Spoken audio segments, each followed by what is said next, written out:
Kepala Bidang LKD Lembaga Kemasyarakatan Desa DPMD Kabupaten Garut, Asep Jawahir, kini tengah melaksanakan pelatihan kepemimpinan administrator.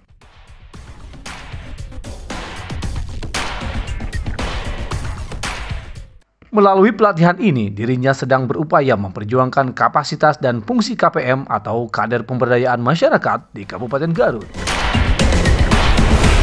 Pasalnya, ratusan KPM yang tersebar di seluruh desa di Kabupaten Garut selama ini hanya sebatas mendapatkan SK dari pemerintahan desa.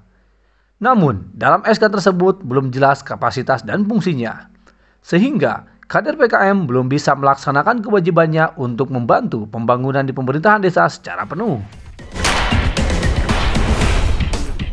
Perjuangan yang dilakukan Asep Jawahir menjadi bagian dari rencana aksi dalam Diklat PIM 3 yang diubah menjadi pelatihan kepemimpinan administrator. Hal ini sejalan dengan peran jabatannya di DPMD Kabupaten Garut sebagai salah satu bagian dari pemerintah, yakni Kabid Lembaga Kemasyarakatan Desa. Bismillahirrahmanirrahim. Assalamualaikum warahmatullahi wabarakatuh. Yang terhormat Pak Yudi, dalam ini Pak Yudi sebagai Kepala Seksi Penguatan Kelembagaan Ruang Lingkup di bidang lembaga kemasyarakatan desa dan di DPMD Kabupaten Garut. Yang saya hormati, di sini ada hadir dari media pun meliput tentang pelaksanaan kegiatan, salah satu kegiatan utama program yang dilaksanakan oleh DPMD Kabupaten Garut sesuai dengan kapasitas dan fungsinya dalam hal pembinaan lembaga kemasyarakatan desa dan kelurahan. Puji dan syukur kita panjatkan kepada Ilahi Rabbi. Alhamdulillah pada kesempatan ini kita masih diberikan waktu, kesehatan, kelancaran, serta kenikmatan dalam hal menjalankan sebuah kewajiban sebagai makhluknya, bisa melaksanakan aktivitas salah satu bagian dari kewajiban Bapak dan Ibu sebagai KPM yang dibentuk oleh masing-masing desa yang dalam hal ini hadir pada kesempatan ini diwakili dari masing-masing kecamatan, yaitu sebanyak 4 orang. Selawat serta salam kita limpahkan kepada junjungan kita Nabi Muhammad SAW. Nah, Bapak dan Ibu yang saya hormati, sebelum kepada menginjak kepada materi yang utama atau yang pokok, kebetulan saya sendiri sedang melaksanakan Diklat PIM 3 tahun dulu. Sekarang diubah menjadi pelatihan kepemimpinan administrator, karena kami menduduki jabatan di DPMD, salah satu bagian dari pemerintah Kabupaten Garut. Saya menduduki sebagai Kepala Bidang Lembaga Kemasyarakatan Desa. Dalam hal ini, Kepala Bidang ini adalah salah satu bagian administrator atau yang disebut dulu adalah setingkat Kepala Bidang itu setingkat eselon 3. Biasanya kalau sudah menduduki jabatan, ada pendidikan. Dengan sama seperti Bapak dan Ibu, kami juga sedang mengikuti pendidikan Diklat selama 4 bulan. Nanti saya beresnya selesainya sampai tanggal 2 Desember. Jadi ini adalah salah satu bagian dari rencana aksi perubahan yang saya akan laksanakan. Nah, kenapa saya mengangkat kaitan dengan rencana aksi perubahan di pemerintah Kabupaten Garut? Kami akan merubah salah satu regulasi yang telah terbit pada tahun 2019, yaitu Peraturan Bupati Nomor 31 tahun 2019 tentang penanganan kompetensi stunting terintegrasi. Jadi dulu saya pernah menyusun, sambil berdiri saja ya. Jadi saya pernah menyusun peraturan bupati kaitan dengan penanganan kompetensi stunting di masing-masing desa. Nah, kenapa stunting ini dipandang perlu untuk dilakukan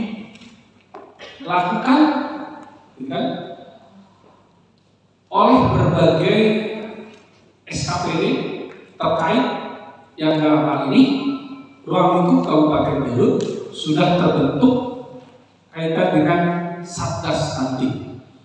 Walaupun tahun ini, tahun 2021, ada perubahan regulasi ataupun ada penambahan regulasi, yaitu Perpres 72 tentang percepatan stunting, tentang percepatan penurunan angka stunting di masing-masing kabupaten kota yang melibatkan berbagai komponen yang ada di masing-masing desa. Nah, makanya ketika saya sadar diklat, saya sedikit selintas dengan turunnya Perpres 72, kita sandingkan dengan Pergub 31. Dalam hal ini yang meliputi beberapa regulasi, salah satunya adalah Permendes kaitan dengan penggunaan dana desa, dipandang perlu perbaikan, perlu peningkatan, supaya substansi Bapak dan Ibu kaitan dengan garapan di masing-masing desanya punya payung hukum yang jelas dan punya pedoman yang pasti. Jadi sampai saat ini KPM hanya dibentuk oleh desa, gitu kan? Kalau yang sudah ada hanya diberikan insentifnya saja. Sedangkan sistem pelaksanaan, pelaporan dan evaluasi belum sampai ke sana untuk dilaksanakan oleh Bapak dan Ibu sebagai KPM. Betul ya? Betul. Nah, makanya kami sebelum kepada usaha dana desa, sejauh mana dana desa melibatkan KPM dalam hal penanganan stunting, kita kupas sedikit. Jadi kami, saya, ya, salah satu bagian rencana aksi perubahan yang akan kami lakukan di lingkungan DPMD, salah satu bagian dari pemerintah daerah dalam hal ini yang mempunyai tupoksi dan kapasitas fungsi pada pembinaan terhadap lembaga atau kelembagaan masyarakat dan desa. Kami punya tujuan membuat peraturan bupati atau merevisi peraturan bupati yang telah terbit dan membuat pedoman teknis bagi para pelaku pemberdayaan melalui KPM yang ada di masing-masing desa. Jadi sekarang Bapak Ibu belum punya pedoman teknis, malahan Pergub 31 ini belum tahu ya. Betul nggak? Karena dalam hal ini desa mungkin tidak pernah memberikan sosialisasi ataupun pemahaman terhadap Bapak dan Ibu bagaimana kapasitas dan fungsi kedudukan KPM ini. Betul nggak? Jadi dalam surat kasarnya, ketika penyusunan RPJMDes, ketika penyusunan RKPDes, apalagi pembahasan kaitan dengan penuangan anggaran di dalam APBDes, KPM ini tidak pernah dilibatkan. Makanya saya berpikir tanya-tanya besar. Kenapa atau KPM dibentuk hari tadi fungsikan? Betul nggak? Supaya Bapak dan Ibu punya kekuatan hukum yang jelas, punya legal formal yang jelas, harus tahu dulu kapasitas dan fungsi KPM ini sebagai apa. Betul nggak? Kan KPM tadi dianggap sebagai perangkat desa. KPM tadi dianggap sebagai lembaga desa. Nah, dalam hal ini KPM ini adalah salah satu bagian dari lembaga kemasyarakatan desa. Kalau dilihat dari Undang-Undang Nomor 6, ya, PP 47 perubahan dari PP 43 tentang pelaksanaan Undang-Undang Nomor 6 dan Permendagri 18 tahun 2018 tentang lembaga kemasyarakatan desa.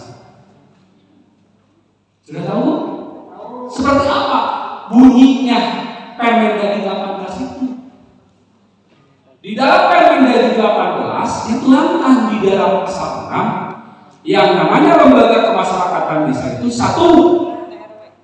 RT RW, LPM, Kadar Pusjandu, MUI, Karang Taruna,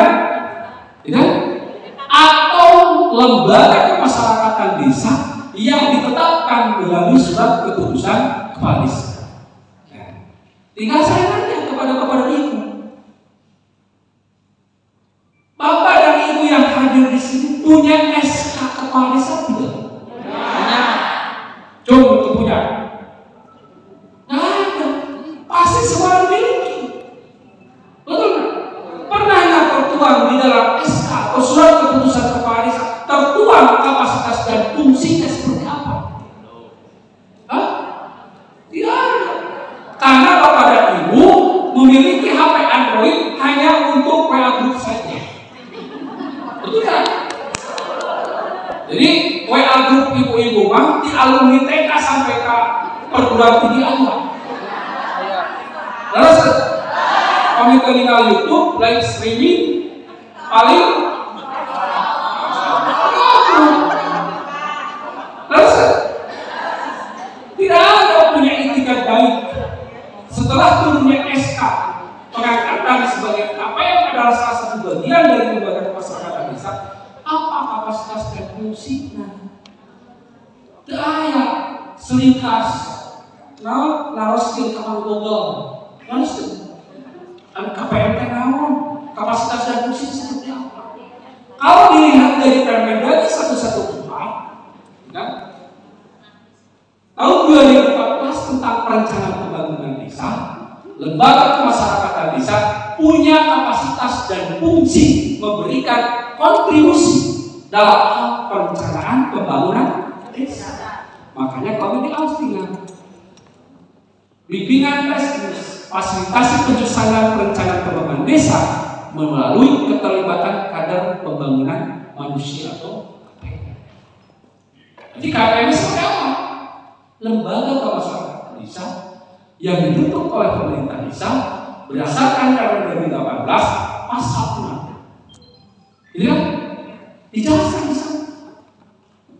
Jadi desa mah kalau mau membentuk sebuah lembaga jelas diperluas, enggak? Jadi kalau mau membentuk kader kesehatan silakan SK-kan. Ada kelompok tani silakan. Intinya membentuk satu lembaga kemasyarakatan yang ada di desa, kapasitas dan fungsinya jelas, bisa memberikan kontribusi terhadap pembangunan yang akan atau sedang dilaksanakan. Nah, salah satunya KPM. Jelas di dalam Permendes bahwa Permendes kaitan dengan yang mengatur kegunaan dana desa. Desa mempunyai kewajiban untuk menganggarkan kaitan dengan penanganan, penurunan atau emergency stunting di masing-masing desa melalui dana desa. Siapa yang mendampingi pemberdayaannya? Gitu? Siapa yang memberikan pemahaman terhadap masyarakatnya? KPM yang di sana hadir dibentuk oleh pemerintah desa dan diberikan insentif besarnya ditentukan hasil musyawarah desa. Coba kalkulasi. Berapa insentif KPM-nya? 400.000 ya? Ada kumpulan. Berapa insentif KPM-nya? Kalau dulu kalau nggak salah KPM ada yang 1 juta ya? Mana yang 1 juta? Dari mana itu? Hah? Kalau kemarin sebelum COVID. Oh, sekarang mah belum ada. Karena tahap keduanya baru cair. Mudah-mudahan masih ada dan teramankan. Belum dapat. Dari mana itu? Di sana saya salah karena mana? Oh. Kenapa belum dapat? 2020 udah dapat. Ya, tanyakan SK ini buat apa? Tidak ada manual disebutnya. Nah, makanya untuk menguatkan Bapak dan Ibu, kami akan merevisi Peraturan Bupati Nomor 31 tentang penanganan emergency stunting terintegrasi menjadi Peraturan Bupati kaitan dengan percepatan penanganan penurunan angka stunting di Kabupaten Garut. Dalam hal ini nanti di dalam Peraturan Bupati ini akan tertuang keterlibatan KPM di dalamnya. Karena di dalam Pergub nomor 31 tahun 2019 KPM di sana belum dilibatkan. Hanya lembaga-lembaga desa lainnya, salah satunya adalah Desa Silaga yang terlibat di dalam kompetensi stunting di masing-masing desa. Nah, mudah-mudahan salah satu bagian dari aksi perubahan kami ini, mulai perubahan teknis dan perubahan peraturan Bupati nomor 31 menjadi salah satu bagian terpenting bagi Bapak dan Ibu sebagai KPM yang ada di masing-masing desa. Nah, makanya nanti ada pedoman teknis. Jadi kami akan menyusun pedoman teknis tentang penanganan penurunan angka stunting atau percepatan penurunan angka stunting di masing-masing desa sampai dengan format lembar laporan tahunan, bulanan, dan semestral. Jadi nanti Bapak dan Ibu bisa setor ke desa. Nah, itu salah satu nilai jual bagi Bapak dan Ibu kepada pemerintah desa supaya nanti dianggarkan di dalam APBDes melalui dana desa. Nah, kenapa tidak ada insentif yang diberikan oleh desa? Apa kelemahan KPM? Apa kelemahan Bapak dan Ibu sebagai KPM? Apa kelemahannya? Tidak pernah melibatkan diri atau terlibat dalam penyusunan perencanaan pembangunan desa. Saya mau tanya, ketika penyusunan RKPDes, pernahkah Bapak dan Ibu diundang?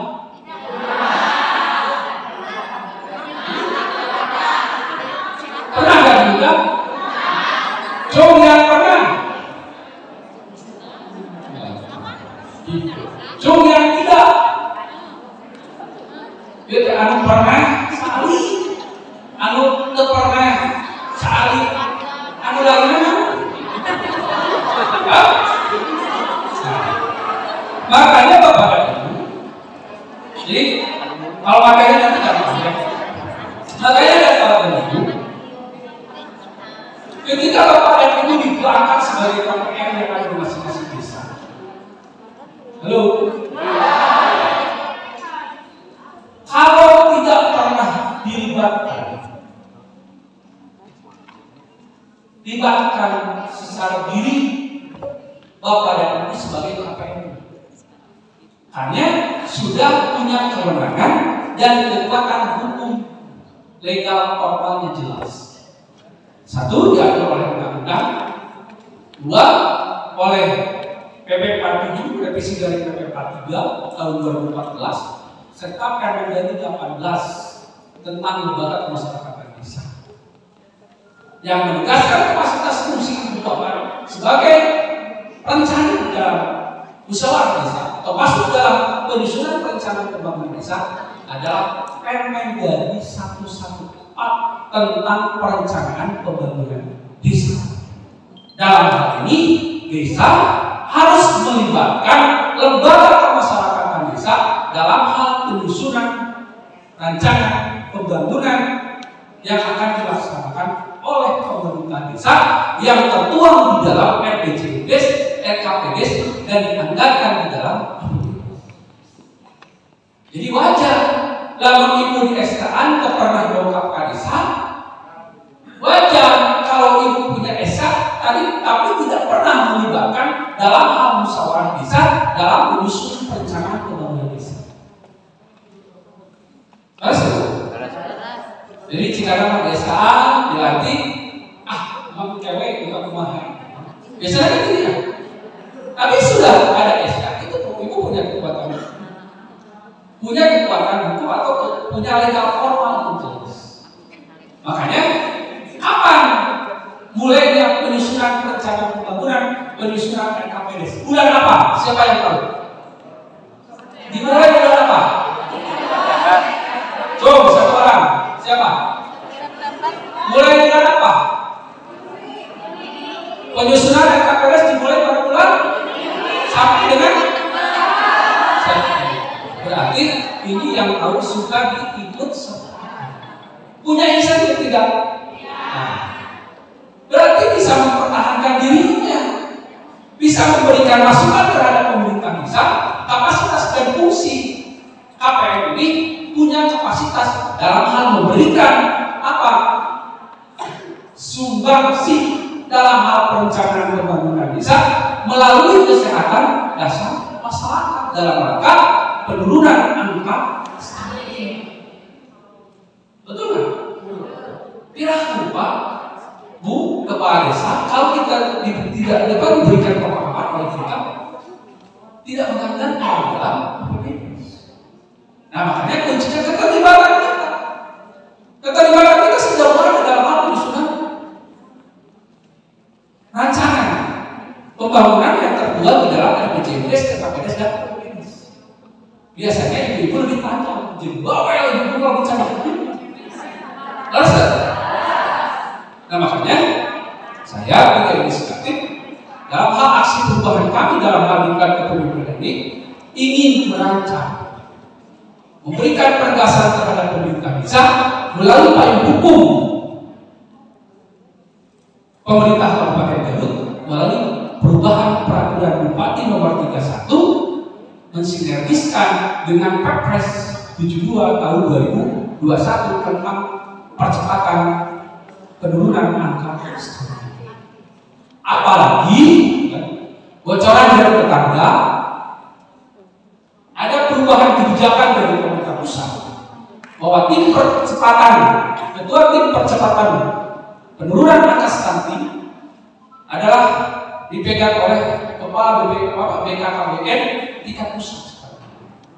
Makanya sekarang di kabupaten, apakah ini sekretariatnya ada di dinas KB atau masih di dinas kesehatan? Kalau kemarin di dinas kesehatan pembentukan SK tim kabupatennya adalah Satgas. Nah, sekarang pasti ada perubahan, sedikit perubahan menjadi dari Satgas menjadi tim percepatan pencegahan penurunan stunting tingkat kabupaten. Dalam hal ini ke tingkat kecamatan sampai ke tingkat desa akan ada pembentukan tim percepatan yang melibatkan Bapak dan Ibu sebagai KPM di masing-masing desa. Oh, saya di KPM sosialisasi. Ya, siapa yang harus terlibat?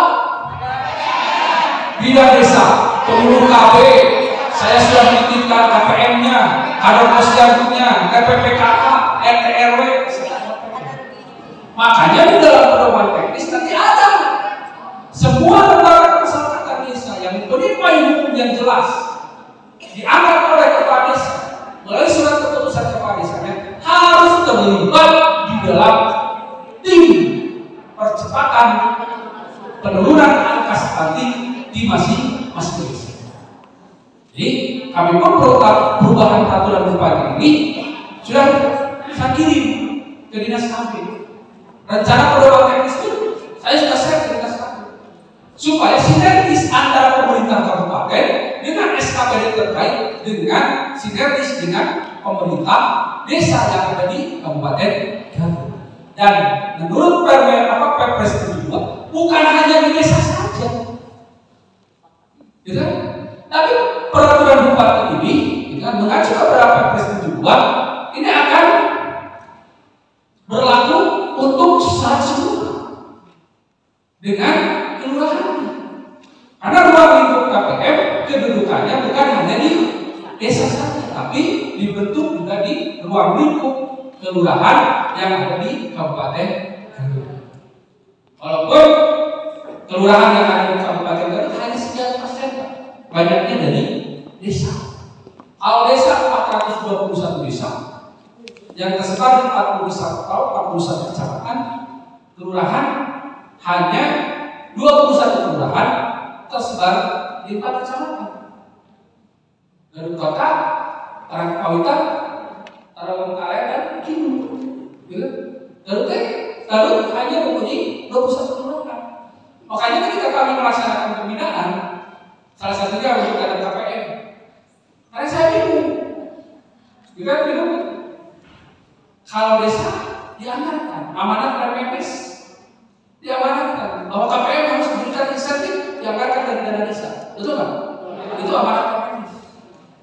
Ya, makanya kalau yang desa yang belum menganggarkan untuk insentif KPM-nya dalam hal ini yang menangani kaitan dengan emergency stunting, saya sedikit mempertanyakan bagaimana dana desa ini bisa cair selanjutnya. Karena salah satu bagian dari pencairan berikutnya adalah mencantumkan program kegiatan kaitan dengan penurunan angka stunting di masing-masing desa.